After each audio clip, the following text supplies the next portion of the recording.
जब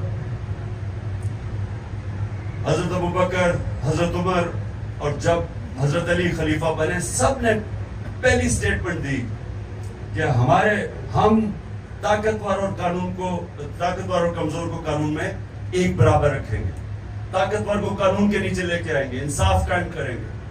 पहली mission statements थी उनकी, और इसलिए मुसलमान आजाद हो गए और वो आजाद लोगों ने एक अजीम दुनिया की सुपर पावर बन गए। तो हमारे सामने तो रुकावट ही है कि एस्टेब्लिशमेंट है वो कानून के ऊपर है। ये तो जो पार्टीज है ये चोरी करके एनआरओ ले लेती है। कभी सुना आज तक किसी यूरोप अमेरिकन किसी सिस्टम में किसी को एनआरओ मिला? आप पब्लिक का पैसा चोरी करें, कोई दुनिया का मुहज्जब माशरा आपको माफ नहीं करेगा। प्राइवेट चोरी माफ कर देगा, पब्लिक का पैसा कभी माफ नहीं करेगा।